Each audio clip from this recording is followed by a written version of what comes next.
जय हिंद। Today we will discuss about the topic myocardial infarction. आज हम बात कर रहे हैं मायोकार्डियल इन्फ्रेक्शन या कार्डियोवैस्कुलर सिस्टम का।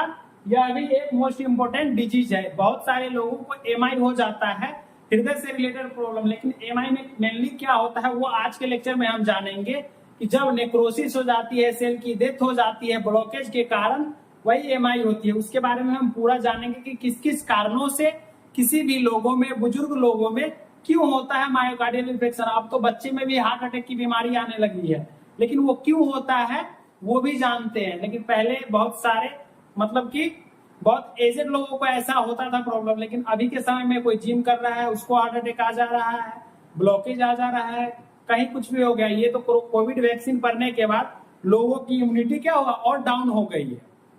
तो आज हम जानेंगे मायोकार्डियल इन्फेक्शन के डिफिनीशन के बारे में, उसके कॉजेज के बारे में, किस किस कारणों से होता है, देन रिस्क फैक्टर के बारे में, क्या क्या चांस है जो मायोकार्डियल इन्फेक्शन मतलब कि कॉज कर सकता है। देन मायोकार्डियल इन्फेक्शन अगर हो गया है किसी व्यक्ति में तो क्या क्या सिम्टम्स देखने को मिलेंगे, यानी कि लक्षण, उस व्यक्ति में क्या क्या लक्षण देखने को मिलेंगे उसके बारे में हम बात करेंगे। देन उसके बाद ये पैथोफिजियोलॉजी, उसके बारे में जानेंगे कि कैसे कॉज होता है, कैसे कैसे प्रोसेस स्टार्ट होता है मायोकार्डियल इन्फेक्शन का। देन उसके बाद हम जानेंगे कि कौन कौन से टेस्ट किए जाते हैं जब आपको हार्ट से रिलेटेड प्रॉब्लम हो जाती है, उस सभी टेस्ट के बारे में जानेंगे और लास्ट में मैनेजमेंट के बारे में जानेंगे। तो देखिए, मायोकार्डियल इन्फेक्शन जानने के लिए सबसे पहले आपको हार्ट जानना पड़ेगा।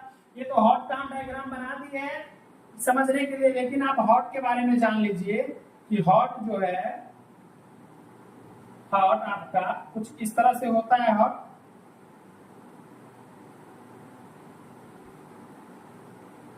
ये समझ लीजिए कि आपका क्या है, हार्ट।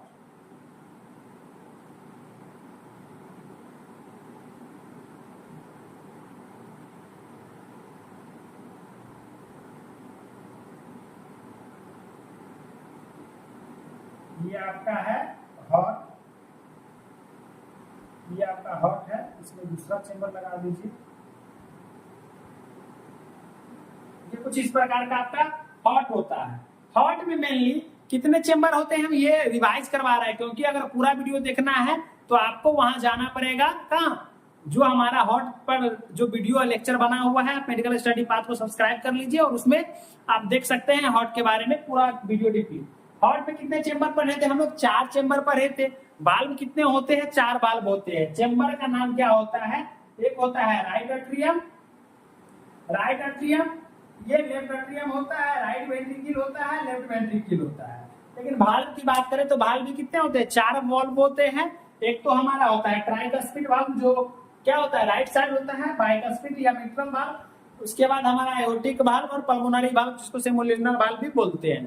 तो ये 4 आर्टरी 4 वाल्व पर रहते हैं। उसके बाद एओर्टा होता है, superior vena cava, inferior vena cava. Then उसके बाद हम पल्मोनरी वेन, पल्मोनरी आर्टरी देखे थे। लेकिन जो हमारा हार्ट का ब्लड सप्लाई करता है तो वो कौन सा आर्टरी करता है? कोरोनरी आर्टरी करता है। उसका डायग्राम हम यहाँ बनाए हैं। ये हमारा क्या है? कोरोनरी आर्टरी है, कोरोनरी आर्टरी। यदि आपके बॉडी में जितने भी सारे ऑर्गन हैं, सभी ऑर्गन को जिंदा रहने के लिए ब्लड और ऑक्सीजन की आवश्यकता होती है। क्यों?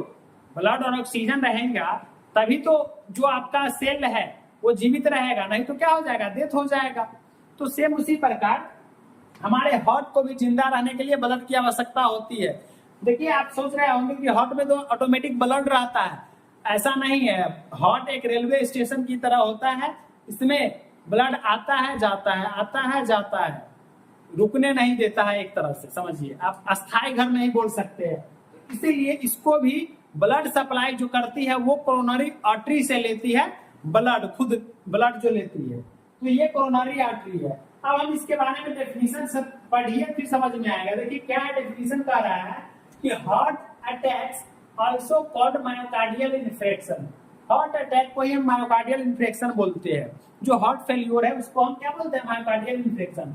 जो एमआई है ऑकर्स होता है when the flow of blood to the heart is block, यानी कि जब जो फ्लो होता है ब्लड का हार्ट में नहीं जा पाता है, ब्लॉक हो जाता है किसी कारण की वजह से, the interrupted blood flow can damage और destroy part of the heart muscle.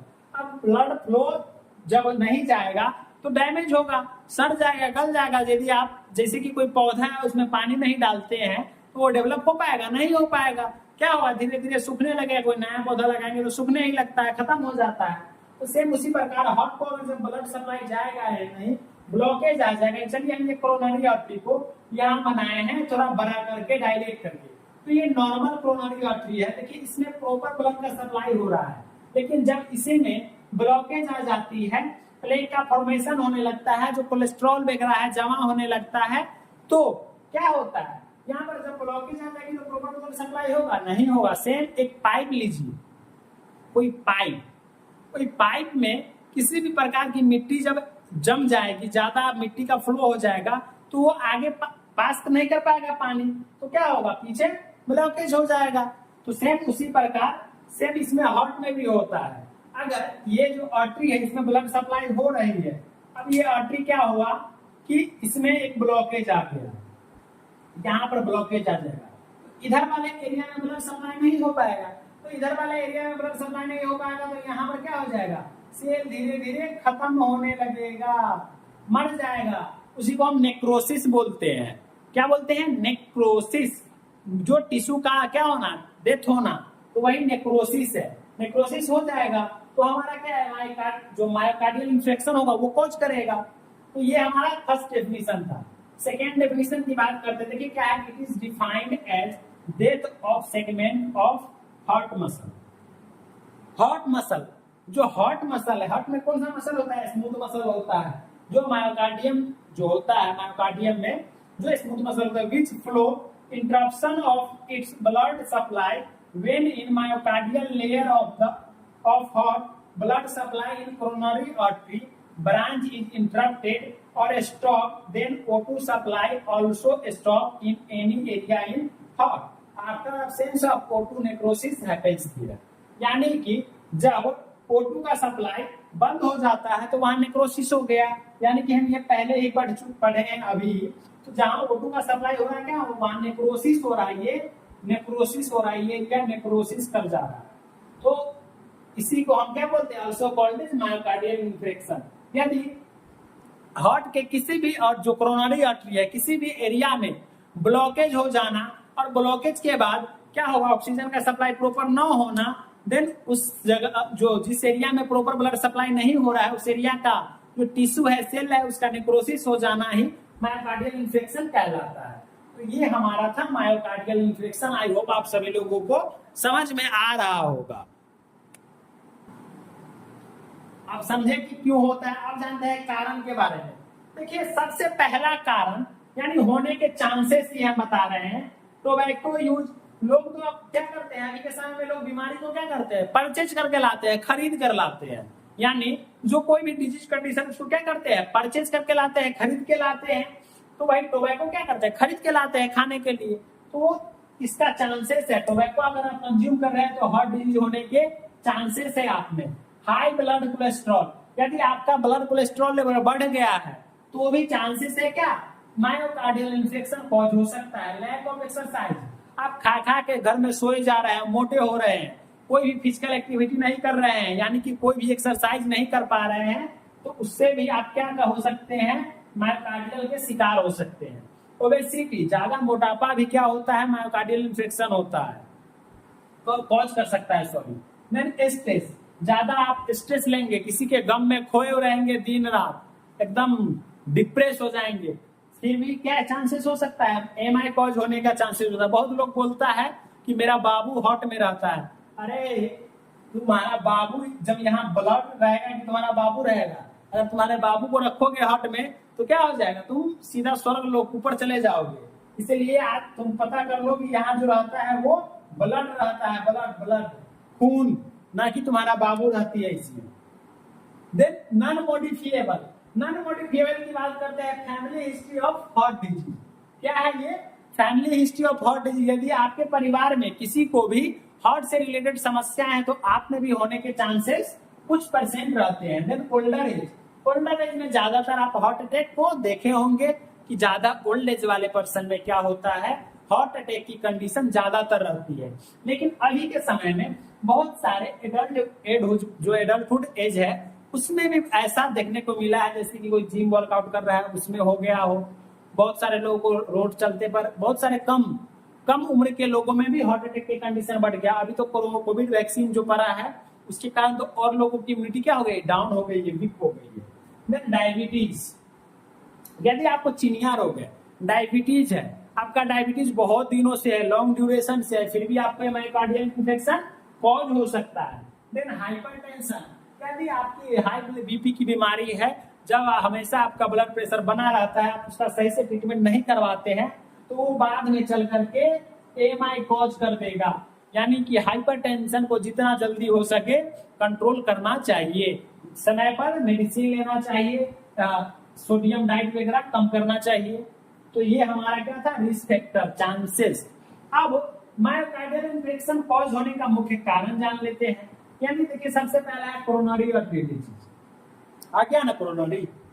यदि आपके हार्ट से रिलेटेड जो हार्ट है उसमें अगर कोरोनरी में कोई भी ऑब्स्ट्रक्शन हो जाता है, सीएटी डिजीज कॉज है आपको, तो वो मायोकार्डियल इन्फेक्शन भी कॉज करने में उसको समय नहीं लगेगा। देन एथेरोस्क्लेरोसिस, एथेरोस्क्लेरोसिस प्लेग का फॉर्मेशन को हम बोलते हैं, वो प्लेग का फॉर्मेशन हो जाता है आर्टरी में, इसी को हम एथेरोस्क्लेरोसिस बोलते हैं। कोरोनरी आर्टरी स्पाज्म सेम वही है, कोरोनरी आर्टरी डिजीज और spasm. Then stress, alcohol, excessive alcohol consumption, smoking, excessive fatty diet during heart disease.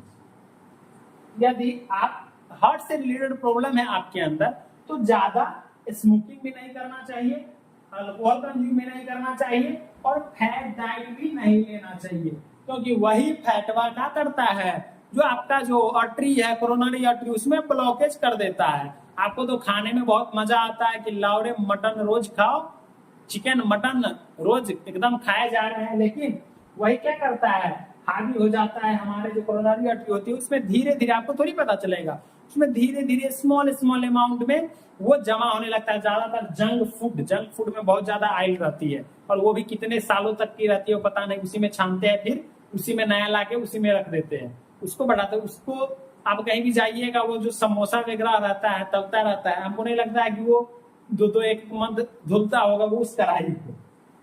तो ये सारा कॉज है। इस सारे कॉज से आपका क्या कॉज हो सकता है, एमआई, मायोकार्डियल इन्फेक्शन, यानी कि सेल टिश्यू का वहां डेथ होना मायोकार्डियल इन्फेक्शन कहलाता है। ये हम कॉजेज जाने।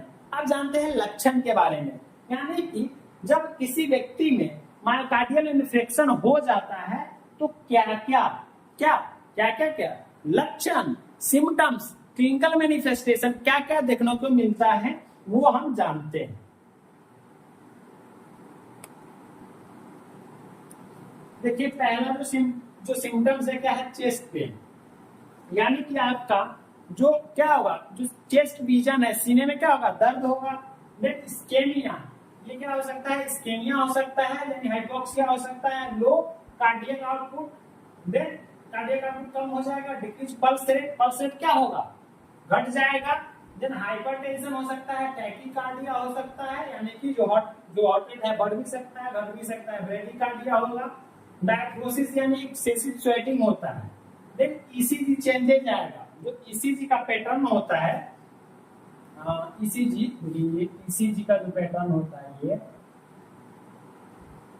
ऐसे करके कुछ होता है, तो इसमें क्या होगा, चेंजेस आ जाएगा।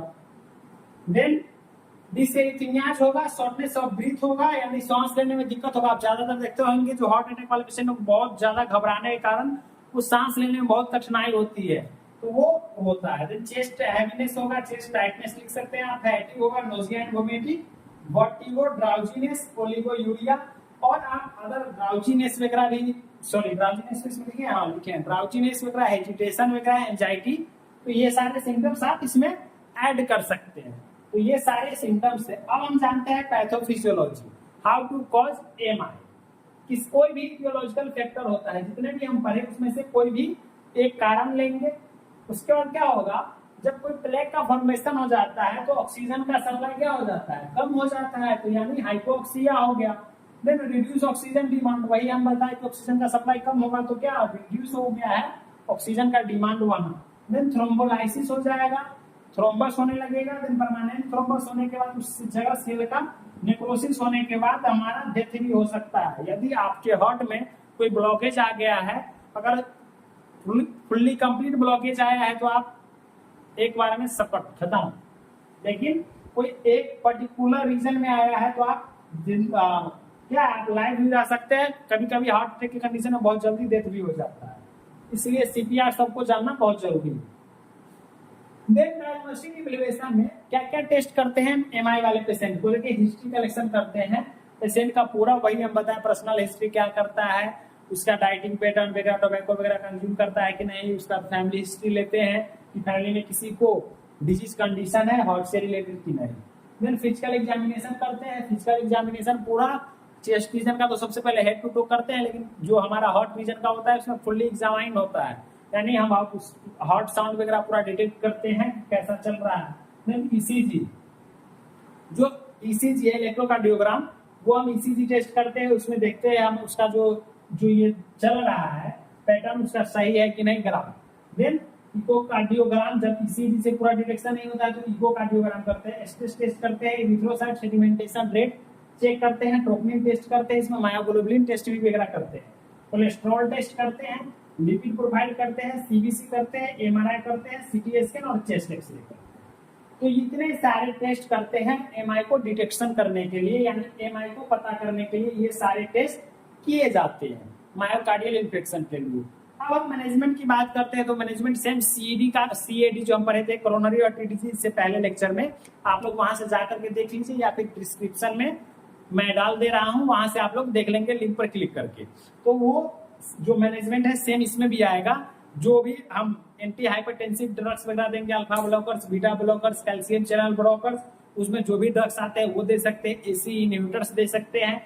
फिर सिम्टोमेटिक ट्रीटमेंट, जो भी सिम्टम्स अराइज हो रहे हैं, ये सिम्टम्स जो आपने पढ़े इतने सारे, तो वो सिम्टम्स के अकॉर्डिंगली ड्रग्स प्रोवाइड करेंगे, और उसके बाद क्या क्या अवॉइड करना है उसके बारे में हेल्थ एजुकेशन देंगे, पेशेंट को समझाएंगे कि ज्यादा सोडियम इंटेक नहीं करना है, ज्यादा तेलीय चीज नहीं खाना है, ज्यादा फैटी चीज नहीं लेना है, मीट मछली कम खाना है, मीट पर कम ध्यान देना है, तो ये सारी चीजें अवॉइड करना है। Junk food, fast food, road side items कम कंज्यूम करना है, हेल्दी डाइट हमेशा लेना है।